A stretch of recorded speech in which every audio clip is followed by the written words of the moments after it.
Genesis 46. So Israel took his journey with all that he had and came to Beer-sheba, and offered sacrifices to the God of his father Isaac. And God spoke to Israel in visions of the night and said, Jacob, Jacob. And he said, Here am I. Then he said, I am God, the God of your father. Do not be afraid to go down to Egypt, for there I will make you into a great nation. I myself will go down with you to Egypt, and I will also bring you up again, and Joseph's hand shall close your eyes. Then Jacob set out from Beer-sheba. The sons of Israel carried Jacob their father, their little ones, and their wives in the wagons that Pharaoh had sent to carry them. They also took their livestock and their goods, which they had gained in the land of Canaan, and came into Egypt, Jacob and all his offspring with him, his sons and his sons' sons with him, his daughters and his sons' daughters. All his offspring he brought with him into Egypt. Now these are the names of the descendants of Israel who came into Egypt, Jacob and his sons. Reuben, Jacob's firstborn, and the sons of Reuben, Hanok, Palu, Hezron, and Carmi. The sons of Simeon, Jemuel, Jamin, Ohad, Jachin, Zohar, and Shaul, the son of a Canaanite woman. The sons of Levi, Gershon, Kohath, and Merari. The sons of Judah, Onan, Shelah, Perez, and Zerah. But and Onan died in the land of Canaan. And the sons of Perez were Hezron and Hamel. The sons of Issachar, Tola, Puvah, Yob, and Shimron. The sons of Zebulun, Sered, Elon, and Jaleel. These are the sons of Leah, whom she bore to Jacob in Paddan Aram, together with his daughter Dinah. Altogether his sons and his daughters numbered 33. The sons of Gad, Ziphion, Hagi, Shunai, Esbon, Eri, Eridai, and Areli. The sons of Asher, Imnah, Ishva, Ishvi, Beriah, with Sirah their sister. And the sons of Beriah, Heber, and Malchiel. These are the sons of Zilpah, whom Laban gave to Leah his daughter, and these she bore to Jacob, 16 persons. The sons of Rachel, Jacob's wife, Joseph and Benjamin. And to Joseph in the land of Egypt were born Manasseh and Ephraim, whom Asenath, the daughter of Potipherah, the priest of On, bore to him. And the sons of Benjamin, Bela, Becher, Ashbel, Gera, Naaman, Ehi, Rosh, Muppim, Huppim, and Ard. These are the sons of Rachel who were born to Jacob, 14 persons in all. The sons of Dan, Hushim. The sons of Naphtali, Jaziel, Gunai, Jezer, and Shillem. These are the sons of Bilhah, whom Laban gave to Rachel his daughter, and these she bore to Jacob, 7 persons in all. All the persons belonging to Jacob who came into Egypt, who were his own descendants, not including Jacob's sons' wives, were 66 persons in all. And the sons of Joseph, who were born to him in Egypt, were 2. All the persons of the house of Jacob who came into Egypt were 70. He had sent Judah ahead of him to Joseph to show the way before him in Goshen, and they came into the land of Goshen. Then Joseph prepared his chariot and went up to meet Israel his father in Goshen. He presented himself to him and fell on his neck and wept on his neck a good while. Israel said to Joseph, Now let me die, since I have seen your face and know that you are still alive. Joseph said to his brothers and to his father's household, I will go up and tell Pharaoh and will say to him, My brothers and my father's household who were in the land of Canaan have come to me, and the men are shepherds, for they have been keepers of livestock. and they have brought their flocks and their herds and all that they have. When Pharaoh calls you and says, 'What is your occupation?' you shall say, 'Your servants have been keepers of livestock from our youth, even until now, both we and our fathers, in order that you may dwell in the land of Goshen. For every shepherd is an abomination to the Egyptians.'"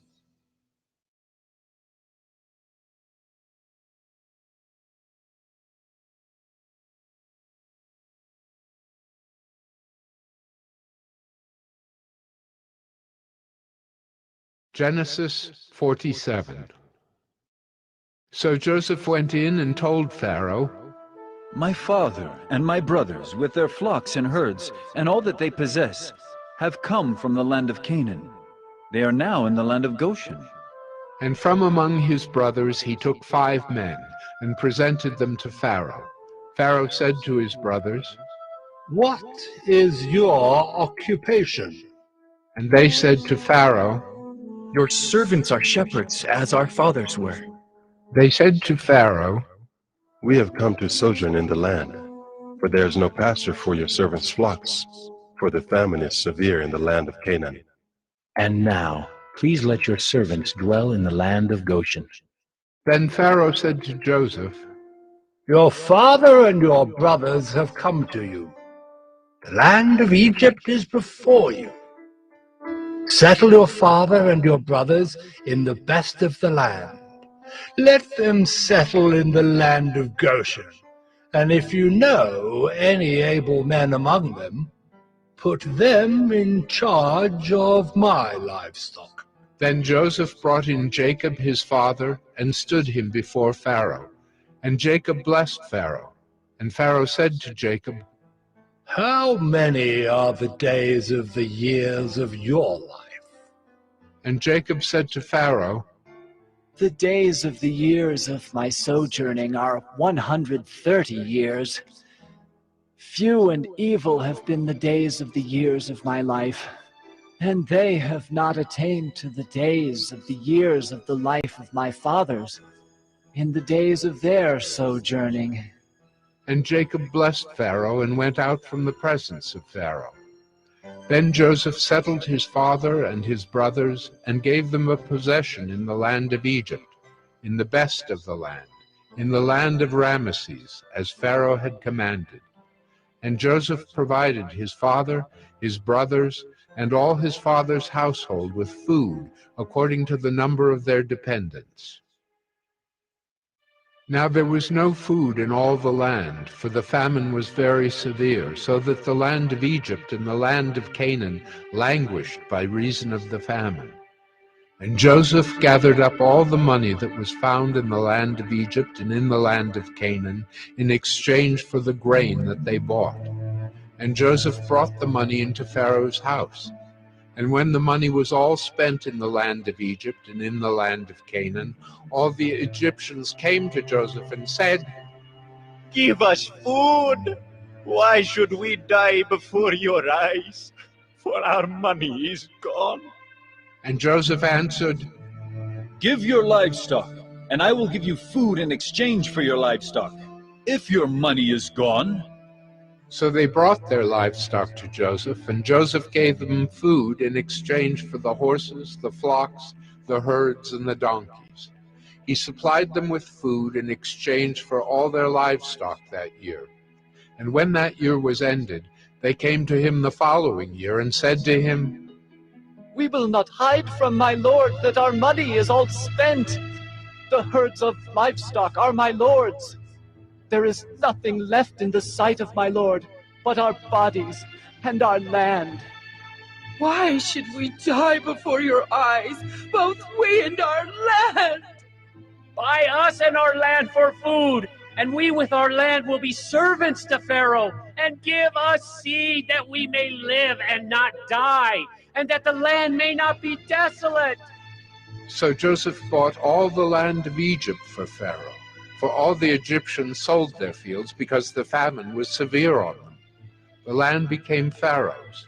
As for the people, he made servants of them from one end of Egypt to the other. Only the land of the priests he did not buy, for the priests had a fixed allowance from Pharaoh, and lived on the allowance that Pharaoh gave them. Therefore they did not sell their land. Then Joseph said to the people, Behold, I have this day bought you and your land for Pharaoh. Now here is seed for you, and you shall sow the land. And at the harvests you shall give a fifth to Pharaoh, and 4/5 shall be your own, as seed for the field, and as food for yourselves and your households, and as food for your little ones. And they said, You have saved our lives. May it please my lord, we will be servants to Pharaoh. So Joseph made it a statute concerning the land of Egypt, and it stands to this day, that Pharaoh should have the fifth. The land of the priests alone did not become Pharaoh's. Thus Israel settled in the land of Egypt, in the land of Goshen, and they gained possessions in it, and were fruitful and multiplied greatly. And Jacob lived in the land of Egypt 17 years. So the days of Jacob, the years of his life, were 147 years. And when the time drew near that Israel must die, he called his son Joseph and said to him, If now I have found favor in your sight, put your hand under my thigh and promise to deal kindly and truly with me. Do not bury me in Egypt, but let me lie with my fathers. Carry me out of Egypt and bury me in their burying place. He answered, I will do as you have said. And he said, Swear to me. And he swore to him. Then Israel bowed himself upon the head of his bed.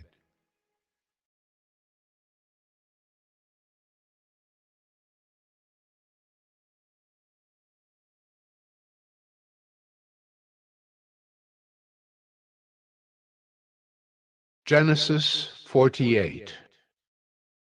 After this, Joseph was told, Behold, your father is ill. So he took with him his 2 sons, Manasseh and Ephraim. And it was told to Jacob, Your son Joseph has come to you. Then Israel summoned his strength and sat up in bed.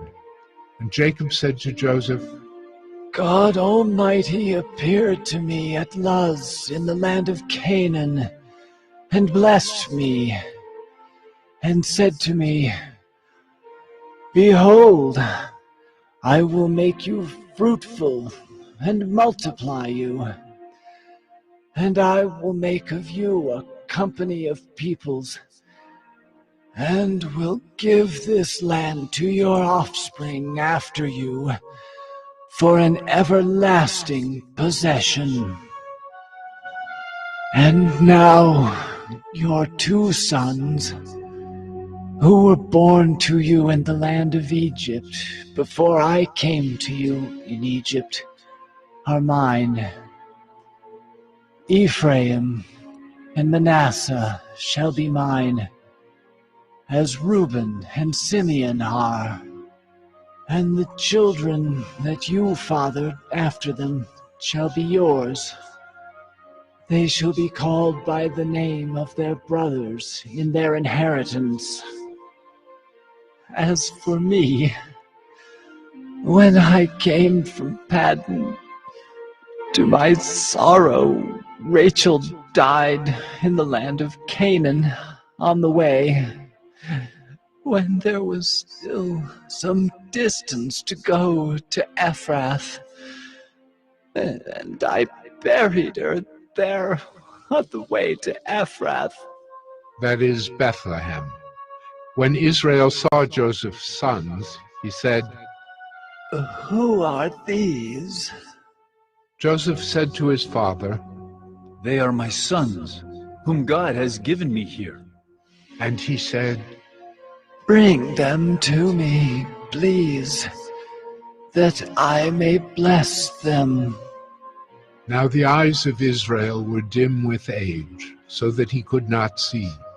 So Joseph brought them near him, and he kissed them and embraced them. And Israel said to Joseph, I never expected to see your face. And behold, God has let me see your offspring also. Then Joseph removed them from his knees, and he bowed himself with his face to the earth.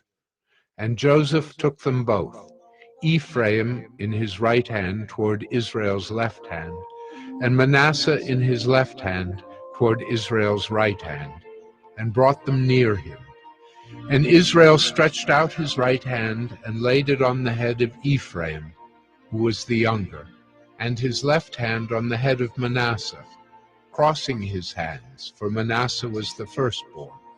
And he blessed Joseph and said, The God before whom my fathers Abraham and Isaac walked, the God who has been my shepherd all my life long to this day, the angel who has redeemed me from all evil, bless the boys, and in them let my name be carried on, and the name of my fathers Abraham and Isaac, and let them grow into a multitude in the midst of the earth.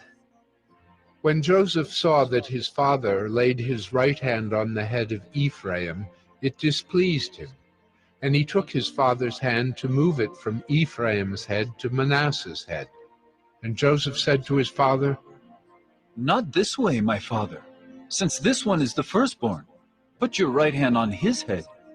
But his father refused and said, I know, my son, I know.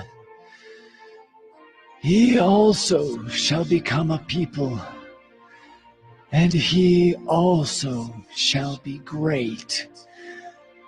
Nevertheless, his younger brother shall be greater than he, and his offspring shall become a multitude of nations.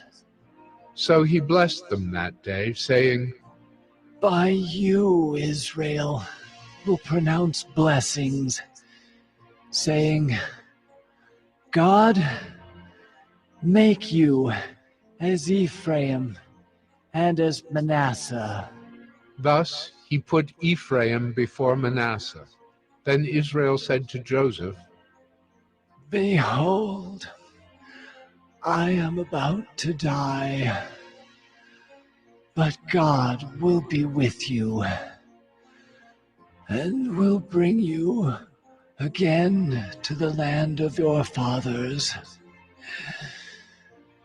Moreover, I have given to you, rather than to your brothers, one mountain slope that I took from the hand of the Amorites with my sword and with my bow. The hand of the Amorites with my sword.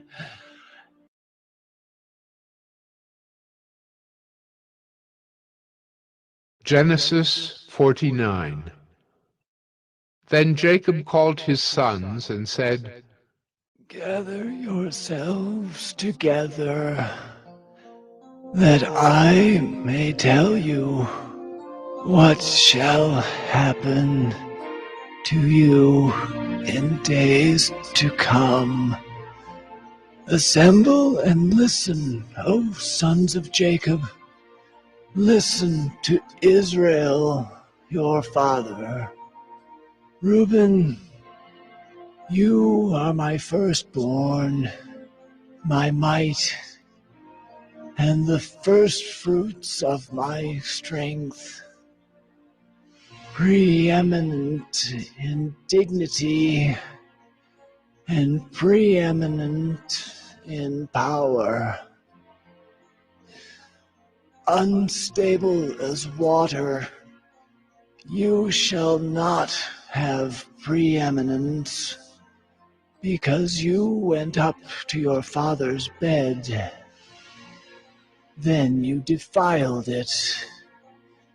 He went up to my couch, Simeon and Levi are brothers. Weapons of violence are their swords. Let my soul come not into their counsel. O my glory, be not joined to their company. For in their anger they killed men, and in their willfulness they hamstrung oxen. Cursed be their anger, for it is fierce, and their wrath, for it is cruel. I will divide them in Jacob, and scatter them in Israel. Judah, your brothers shall praise you. Your hand shall be on the neck of your enemies. Your father's sons shall bow down before you. Judah is a lion's cub. From the prey, my son, you have gone up. He stooped down. He crouched as a lion and as a lioness. Who dares rouse him? The scepter shall not depart from Judah, nor the ruler's staff from between his feet, until tribute comes to him, and to him shall be the obedience of the peoples. Binding his foal to the vine, and his donkey's colt to the choice vine. He has washed his garments in wine, and his vesture in the blood of grapes. His eyes are darker than wine, and his teeth whiter than milk. Zebulun shall dwell at the shore of the sea. He shall become a haven for ships, and his border shall be at Sidon. Issachar is a strong donkey, crouching between the sheepfolds. He saw that a resting place was good, and that the land was pleasant. So he bowed his shoulder to bear, and became a servant at forced labor. Dan shall judge his people as one of the tribes of Israel. Dan shall be a serpent in the way, a viper by the path, that bites the horse's heels, so that his rider falls backward. I wait for your salvation, O Lord. Raiders shall raid Gad, but he shall raid at their heels. Asher's food shall be rich, and he shall yield royal delicacies. Naphtali is a doe let loose that bears beautiful fawns. Joseph is a fruitful bough by a spring. His branches run over the wall.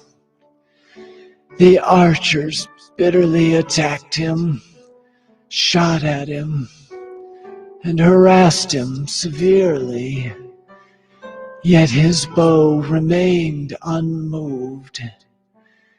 His arms were made agile by the hands of the mighty one of Jacob. From there is the shepherd, the stone of Israel. By the God of your father, who will help you. By the Almighty, who will bless you with blessings of heaven above, blessings of the deep that crouches beneath, blessings of the breasts and of the womb. The blessings of your father are mighty beyond the blessings of my parents, up to the bounties of the everlasting hills. May they be on the head of Joseph, and on the brow of him who was set apart from his brothers. Benjamin is a ravenous wolf, in the morning devouring the prey, and at evening dividing the spoil. All these are the 12 tribes of Israel. This is what their father said to them as he blessed them, blessing each with the blessing suitable to him. Then he commanded them and said to them, This is what their father said to them as he blessed them, blessing each with the blessing. Bury me with my fathers in the cave that is in the field of Ephron the Hittite, in the cave that is in the field at Machpelah, to the east of Mamre, in the land of Canaan, which Abraham bought with the field from Ephron the Hittite to possess as a burying place. There they buried Abraham and Sarah his wife. There they buried Isaac and Rebekah his wife. And there I buried Leah. The field and the cave that is in it were bought from the Hittites. When Jacob finished commanding his sons, he drew up his feet into the bed and breathed his last, and was gathered to his people.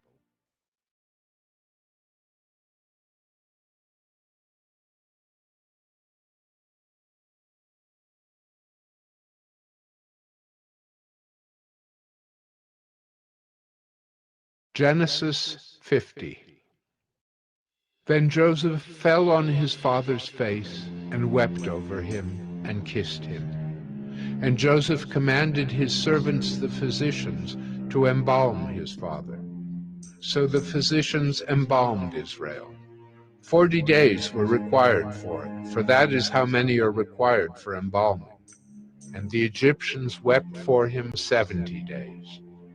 And when the days of weeping for him were past, Joseph spoke to the household of Pharaoh, saying, If now I have found favor in your eyes, please speak in the ears of Pharaoh, saying, My father made me swear, saying, I am about to die. In my tomb that I hewed out for myself in the land of Canaan, there shall you bury me. Now therefore, let me please go up and bury my father. Then I will return. And Pharaoh answered, Go up and bury your father as he made you swear. So Joseph went up to bury his father. With him went up all the servants of Pharaoh, the elders of his household, and all the elders of the land of Egypt, as well as all the household of Joseph, his brothers, and his father's household. Only their children, their flocks, and their herds were left in the land of Goshen. And there went up with him both chariots and horsemen. It was a very great company. When they came to the threshing floor of Atad, which is beyond the Jordan, they lamented there with a very great and grievous lamentation. And he made a mourning for his father 7 days. When the inhabitants of the land, the Canaanites, saw the mourning on the threshing floor of Atad, they said, This is a grievous mourning by the Egyptians. Therefore the place was named Abel Mizraim. It is beyond the Jordan. Thus his sons did for him as he had commanded them.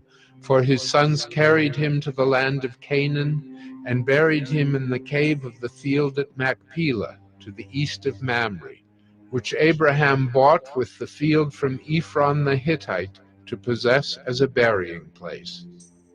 After he had buried his father, Joseph returned to Egypt with his brothers and all who had gone up with him to bury his father.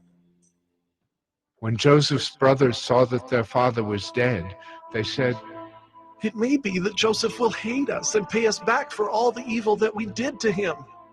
So they sent a message to Joseph, saying, "Your father gave this command before he died. Say to Joseph, please forgive the transgression of your brothers and their sin because they did evil to you. And now, please forgive the transgression of the servants of the God of your father." Joseph wept when they spoke to him. His brothers also came and fell down before him and said, "Behold, we are your servants." But Joseph said to them, "Do not fear, for am I in the place of God? As for you, you meant evil against me, but God meant it for good, to bring it about that many people should be kept alive, as they are today. So do not fear. I will provide for you and your little ones." Thus he comforted them and spoke kindly to them. So Joseph remained in Egypt, he and his father's house. Joseph lived 110 years, and Joseph saw Ephraim's children of the third generation. The children also of Machir, the son of Manasseh, were counted as Joseph's own. And Joseph said to his brothers, "I am about to die, but God will visit you and bring you up out of this land, to the land that he swore to Abraham, to Isaac, and to Jacob." Then Joseph made the sons of Israel swear, saying, "God will surely visit you, and you shall carry up my bones from here." So Joseph died, being 110 years old. They embalmed him, and he was put in a coffin in Egypt.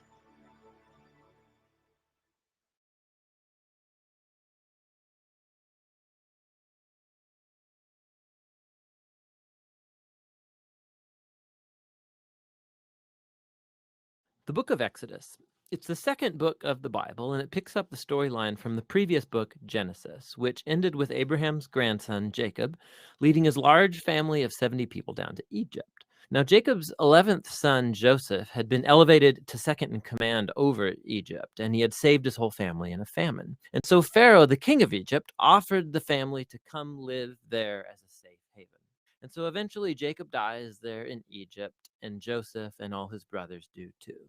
About 400 years pass, and the story of the Exodus begins. Now, that name refers to the event that takes place in the first half of the book, Israel's exodus from Egypt. But the book has a second half that takes place at the foot of Mount Sinai. In this video, we'll just focus on the first half, where centuries have passed, and the Israelites were fruitful and multiplied, and they filled the land. Now, this line is a deliberate echo back to the blessing that God gave all humanity back in the Garden of Eden. And it reminds us of the big biblical story so far. Humanity forfeited God's blessing through sin and rebellion, and so God chose Abraham's family as the vehicle through which he would restore his blessing to all the world. But the new Pharaoh does not view Israel as a blessing. He actually thinks this growing Israelite immigrant group is a threat to his power. And so just as in Genesis, humanity rebels against God's blessing, so here, Pharaoh attempts to destroy the source of God's blessing, the Israelites. He brutally enslaves them in forced labor, and then he orders that all the Israelite boys be drowned in the Nile River. Now, Pharaoh, he is the worst character in the Bible so far. His kingdom epitomizes humanity's rebellion against God. Pharaoh has so redefined good and evil according to his own interests that even the murder of innocent children has become good to him. And so Egypt has become worse than Babylon from the book of Genesis. And so now Israel cries out for help against this new Babylon, and God responds. God first turns Pharaoh's evil upside down as an Israel Let's talk about the book of Exodus. Now, you're probably familiar with this book because of the epic story of Moses leading Israel out of slavery from Egypt. Yeah, but that's just the first half of the book. The second half has Moses giving the 10 Commandments to Israel, along with these blueprints for making a sacred tent. Now, right here in the middle is the story that connects these two halves together, and it all takes place at the foot of a famous mountain. Okay, so let's start back at the beginning. So the first thing we have to remember is we're continuing the story from Genesis. Yeah, in Genesis, God promised Abraham that through his family, all the nations of the earth will be blessed. And Genesis ends with Abraham's family down in Egypt. When Exodus begins, 400 years have passed, the family grows and becomes the people group now called Israel. But there's this huge problem because the Israelites are enslaved to this king of the Egyptians, a guy called Pharaoh. This guy is really bad news. Yeah, he's horrible. He disregards their humanity. He brutally enslaves them. And he even orders that all of the Israelites' sons should be killed by throwing them into the Nile River. He wants to wipe these people out. He's the worst character in the Bible so far. Here's where we meet an Israelite woman who wants to save her son. And so she does throw him in the river, but safely in this little reed basket. And Pharaoh's daughter finds this baby and takes him as her own. And this is the boy who grows up to become Moses, the man who will rescue Israel from slavery. So Moses grows up, and one day, much later in his life, he has this crazy encounter with God where he comes across a bush that's on fire, but it isn't actually burning up. And God speaks from the bush, and he appoints Moses as the man he will use to deliver Israel. So Moses goes to Pharaoh to tell him this news that God wants his people free. And Pharaoh, he just pretty much laughs at him. He's like, who's this God Yahweh? And in fact, he's so offended by this request, he decides to make the Israelites work even harder. So discouraged, Moses goes back to God and says, listen, this plan's not going to work. But God repeats his promise that he's going to rescue them. And in fact, it's right here, for the first time in the Bible, that we hear the word redemption. It literally just means to purchase a slave's freedom. But God here uses this word to describe what he's going to do for enslaved Israel. And God knows Pharaoh is going to resist, so he sends 10 different plagues, one after another, like turning water into blood, sending all sorts of pests and disease. These plagues are really severe. They are severe, but we need to understand that the story is presenting these as acts of divine justice against one of the worst oppressors in the story of the Bible. And they're all aimed at the purpose of rescuing these enslaved people and defeating the gods of Egypt. This all comes to a climax at the 10th plague, where God's going to kill the firstborn sons across all Egypt, every house. It's pretty rough. It is, but it's also God's response for how Pharaoh killed the Israelite sons. Now, as you turn the page, you suddenly get 2 long chapters of detailed instructions for what's essentially throwing a dinner party with a recipe for a lamb. Yeah, but this lamb is super important. God tells the Israelites to pick it out and to prepare it to be eaten. And they're supposed to take its blood and then paint it all over the doorframe of their house. And anyone who is in that house will be spared from this final plague. And so this meal, which is called Passover, it commemorates this key moment in the story where God brings his justice on human evil, but also shows mercy by providing this substitute. This final plague makes Pharaoh angry, and he demands that Israel gets out of Egypt, which is great. But suddenly, as they leave, Pharaoh changes his mind. He has a change of heart. But on top of that, we're also told that God hardens Pharaoh's heart. Why would God do that? Well, what we need to remember is that over and over in this story, Pharaoh has already chosen to harden his own heart. And so at this point, Pharaoh, he's not just evil, he's become monstrously evil. Even his own advisors think that he has gone way too far. And so how is God supposed to deal with such an extreme form of evil? And what we see in this story is that God uses his power to lure evil into its own destruction. Pharaoh and his army are destroyed in the Red Sea as Israel passes into freedom. And after this, we find the very first song of worship in the Bible, as the people praise God for redeeming them. It's in this story that the word salvation is also used for the first time, which means simply to be rescued from danger.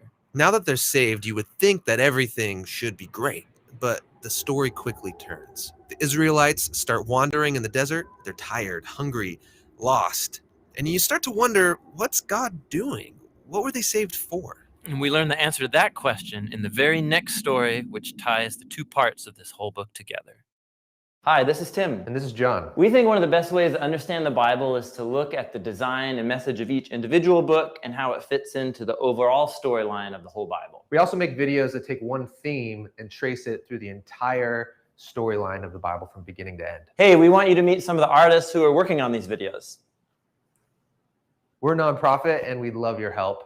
We're always making a new video. You could go to jointhebibleproject.com and give a few bucks, or become a monthly member and help us finish the entire project. You can download high-resolution versions of these videos or other study guides that go with them, all for free at jointhebibleproject.com.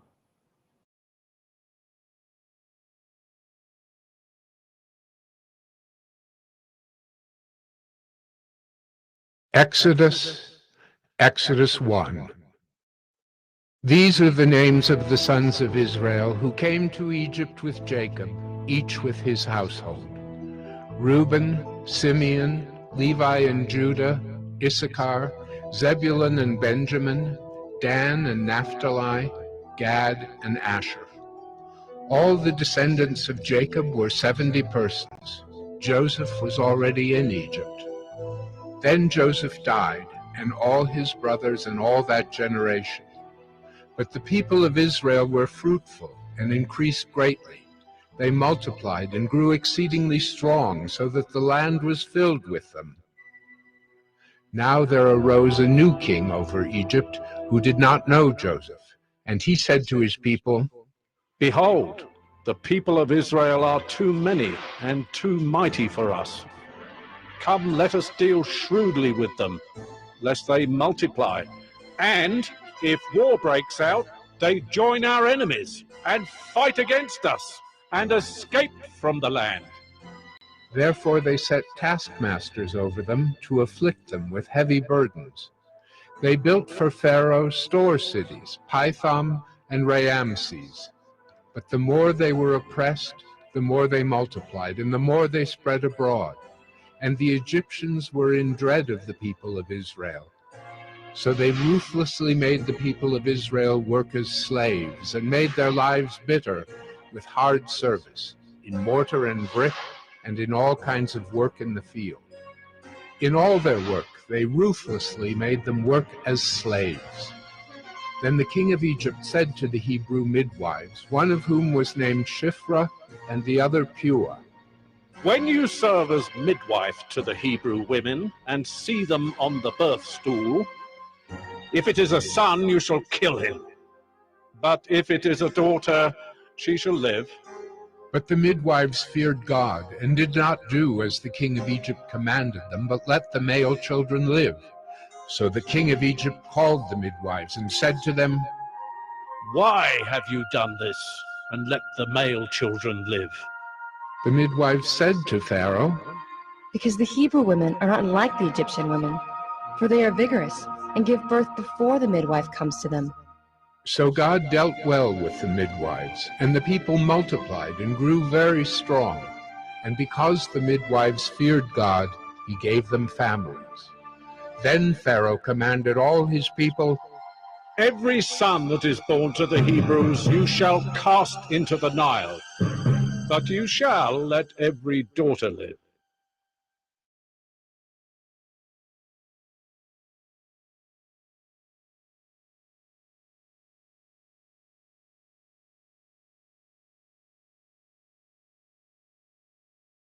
Exodus 2. Now a man from the house of Levi went and took as his wife a Levite woman. The woman conceived and bore a son, and when she saw that he was a fine child, she hid him 3 months. When she could hide him no longer, she took for him a basket made of bulrushes, and daubed it with bitumen and pitch.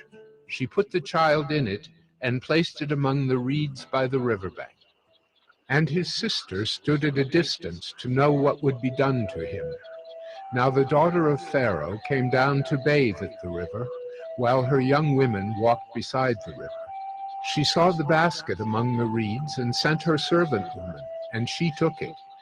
When she opened it, she saw the child, and behold, the baby was crying. She took pity on him and said, This is one of the Hebrews' children. Then his sister said to Pharaoh's daughter, Shall I go and call you a nurse from the Hebrew women to nurse the child for you? And Pharaoh's daughter said to her, Go. So the girl went and called the child's mother. And Pharaoh's daughter said to her, Take this child away and nurse him for me, and I will give you your wages. So the woman took the child and nursed him. When the child grew up, she brought him to Pharaoh's daughter, and he became her son. She named him Moses. Because, she said, I drew him out of the water. One day, when Moses had grown up, he went out to his people and looked on their burdens. And he saw an Egyptian beating a Hebrew, one of his people. He looked this way and that, and seeing no one, he struck down the Egyptian and hid him in the sand. When he went out the next day, behold, 2 Hebrews were struggling together. And he said to the man in the wrong, Why do you strike your companion?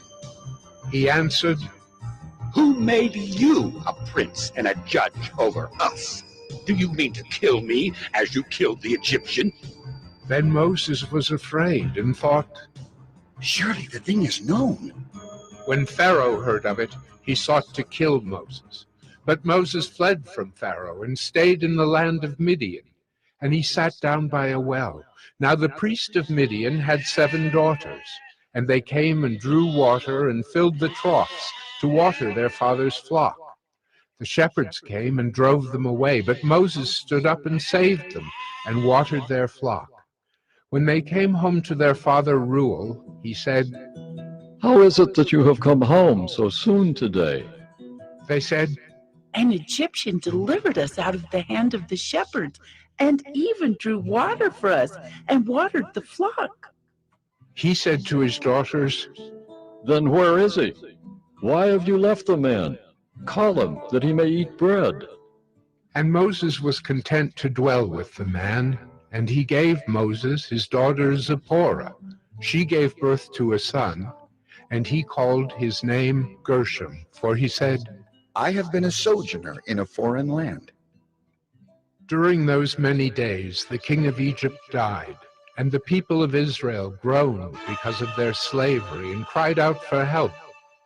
Their cry for rescue from slavery came up to God, and God heard their groaning, and God remembered his covenant with Abraham, with Isaac, and with Jacob.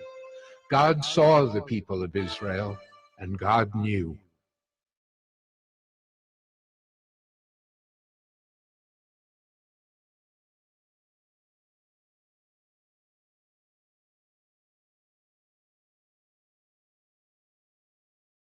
Exodus 3. Now Moses was keeping the flock of his father-in-law Jethro, the priest of Midian, and he led his flock to the west side of the wilderness and came to Horeb, the mountain of God. And the angel of the Lord appeared to him in a flame of fire out of the midst of a bush.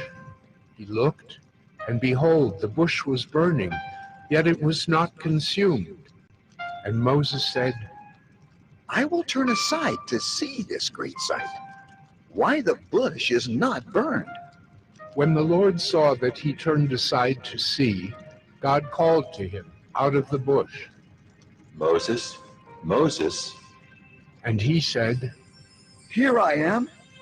Then he said, Do not come near. Take your sandals off your feet, for the place on which you are standing is holy ground. And he said, I am the God of your father, the God of Abraham, the God of Isaac, and the God of Jacob. And Moses hid his face, for he was afraid to look at God. Then the Lord said, I have surely seen the affliction of my people who are in Egypt, and have heard their cry because of their taskmasters. I know their sufferings, and I have come down to deliver them out of the hand of the Egyptians, and to bring them up out of that land to a good and broad land, a land flowing with milk and honey, to the place of the Canaanites, the Hittites, the Amorites, the Perizzites, the Hivites, and the Jebusites. And now, behold, the cry of the people of Israel has come to me, and I have also seen the oppression with which the Egyptians oppress them. Come, I will send you to Pharaoh, that you may bring my people, the children of Israel, out of Egypt.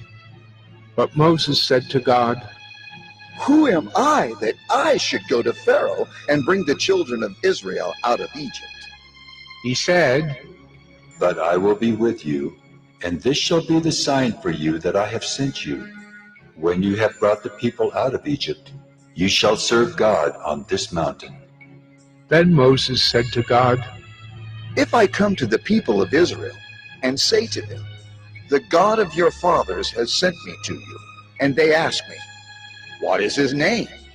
What shall I say to them? God said to Moses, I am who I am. And he said, Say this to the people of Israel, I am has sent me to you. God also said to Moses, Say this to the people of Israel, the Lord, the God of your fathers, the God of Abraham, the God of Isaac, and the God of Jacob has sent me to you. This is my name forever, and thus I am to be remembered throughout all generations. Go and gather the elders of Israel together and say to them, The Lord, the God of your fathers, the God of Abraham, of Isaac, and of Jacob, has appeared to me, saying, I have observed you and what has been done to you in Egypt, and I promise that I will bring you up out of the affliction of Egypt to the land of the Canaanites, the Hittites, the Amorites, the Perizzites, the Hivites, and the Jebusites, a land flowing with milk and honey. And they will listen to your voice, and you and the elders of Israel shall go to the king of Egypt and say to him, The Lord, the God of the Hebrews, has met with us. And now, please let us go a 3 days' journey into the wilderness, that we may sacrifice to the Lord our God. But I know that the king of Egypt will not let you go unless compelled by a mighty hand. So I will stretch out my hand and strike Egypt with all the wonders that I will do in it. After that, he will let you go. And I will give this people favor in the sight of the Egyptians. And when you go, you shall not go empty. But each woman shall ask of her neighbor and any woman who lives in her house for silver and gold jewelry and for clothing. You shall put them on your sons and on your daughters. So you shall plunder the Egyptians.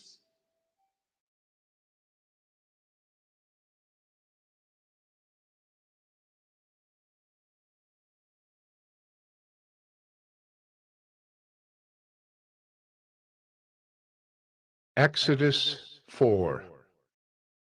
Then Moses answered, But behold, they will not believe me or listen to my voice, for they will say, The Lord did not appear to you. The Lord said to him, What is that in your hand? He said, A staff? And he said, Throw it on the ground. So he threw it on the ground, and it became a serpent, and Moses ran from it. But the Lord said to Moses, Put out your hand and catch it by the tail. So he put out his hand and caught it, and it became a staff in his hand. That they may believe that the Lord, the God of their fathers, the God of Abraham, the God of Isaac, and the God of Jacob has appeared to you. Again the Lord said to him, Put your hand inside your cloak.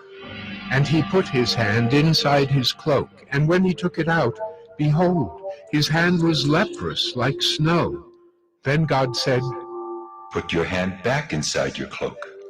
So he put his hand back inside his cloak, and when he took it out, behold, it was restored like the rest of his flesh. If they will not believe you, God said, or listen to the first sign, they may believe the latter sign. If they will not believe even these 2 signs or listen to your voice, you shall take some water from the Nile and pour it on the dry ground. And the water that you shall take from the Nile will become blood on the dry ground. But Moses said to the Lord, Oh, my Lord, I am not eloquent, either in the past or since you have spoken to your servant. but I am slow of speech and of tongue. Then the Lord said to him, Who has made man's mouth? Who makes him mute or deaf, or seeing or blind? Is it not I? Now therefore go, and I will be with your mouth and teach you what you shall speak. But he said, Oh, my Lord, please, send someone else. Then the anger of the Lord was kindled against Moses, and he said, Is there not Aaron your brother the Levite? I know that he can speak well. Behold, he is coming out to meet you, and when he sees you, he will be glad in his heart. You shall speak to him and put the words in his mouth, and I will be with your mouth and with his mouth, and will teach you both what to do. He shall speak for you to the people, and he shall be your mouth, and you shall be as God to him. And take in your hand the staff with which you shall do the signs. Moses went back to Jethro, his father-in-law, and said to him, Please, let me go back to my brothers in Egypt to see whether they are still alive. And Jethro said to Moses, Go in peace. And the Lord said to Moses in Midian, Go back to Egypt, for all the men who were seeking your life are dead. So Moses took his wife and his sons, and had them ride on a donkey, and went back to the land of Egypt. And Moses took the staff of God in his hand, and the Lord said to Moses, When you go back to Egypt, see that you do before Pharaoh all the miracles that I have put in your power. But I will harden his heart, so that he will not let the people go. Then you shall say to Pharaoh, Thus says the Lord, Israel is my firstborn son, and I say to you, Let my son go that he may serve me. If you refuse to let him go, behold, I will kill your firstborn son. At a lodging place on the way, the Lord met him, and sought to put him to death. Then Zipporah took a flint and cut off her son's foreskin, and touched Moses' feet with it, and said, Surely you are a bridegroom of blood to me. So he let him alone. It was then that she said, a bridegroom of blood, because of the circumcision. The Lord said to Aaron, Go into the wilderness to meet Moses. So he went and met him at the mountain of God and kissed him. And Moses told Aaron all the words of the Lord with which he had sent him to speak, and all the signs that he had commanded him to do. Then Moses and Aaron went and gathered together all the elders of the people of Israel. Aaron spoke all the words that the Lord had spoken to Moses, and did the signs in the sight of the people. And the people believed. And when they heard that the Lord had visited the people of Israel, and that he had seen their affliction, they bowed their heads and worshipped.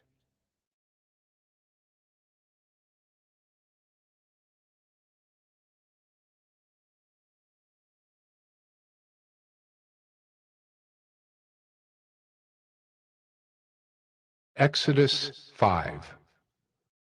Afterward Moses and Aaron went and said to Pharaoh, Thus says the Lord, the God of Israel, let my people go, that they may hold a feast to me in the wilderness.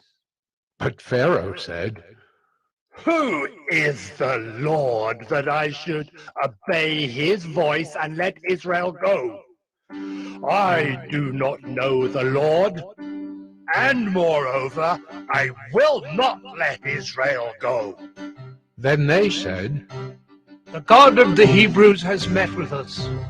Please let us go a 3 days' journey into the wilderness, that we may sacrifice to the Lord our God, lest he fall upon us with pestilence or with the sword.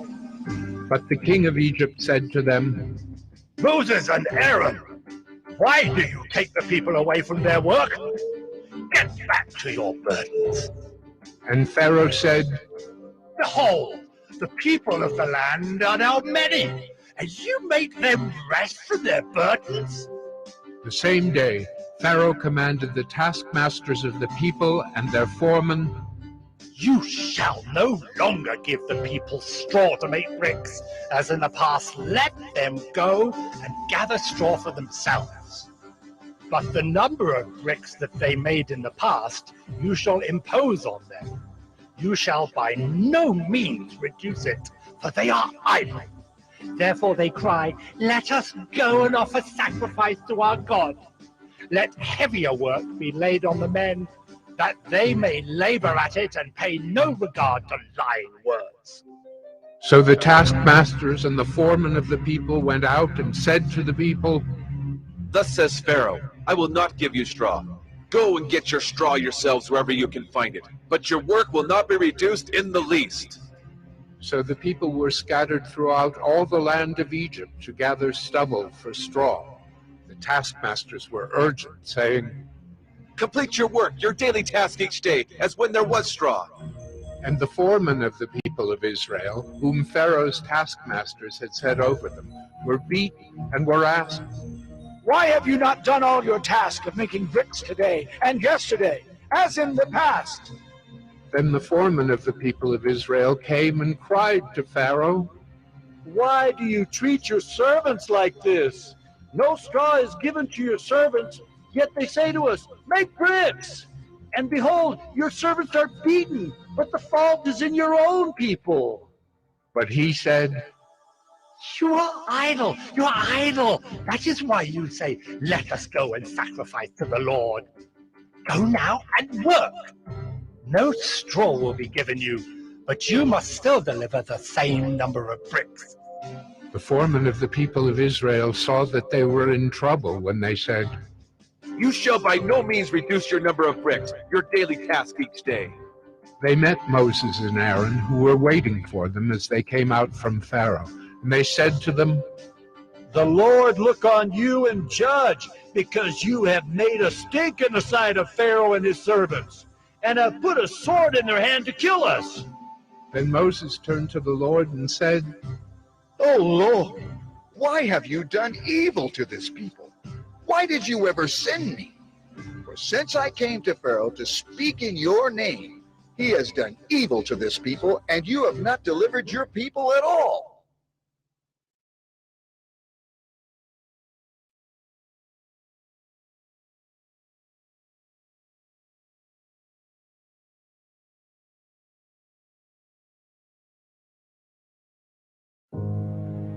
The Bible contains the mind of God, the state of man, the way of salvation, the doom of sinners, and the happiness of believers. Its doctrines are holy, its precepts are binding, its stories are true, and its decisions are immutable. Read it to be wise, believe it to be safe, and practice it to be holy. It contains light to direct you, food to support you, and comfort to cheer you. It is the traveler's map, the pilgrim's staff, the pilot's compass, the soldier's sword, and the Christian's charter. Here, paradise is restored, heaven opened, and the gates of hell disclosed. Christ is its grand subject, our good the design, and the glory of God its end. It should fill the memory, rule the heart, and guide the feet. Read it slowly, frequently, and prayerfully. It is a mine of wealth, health to the soul, and a river of pleasure. It involves the highest responsibility, will reward the greatest labor, and will condemn all who trifle with its sacred contents. Pray it in, read it through, live it out, and pass it on.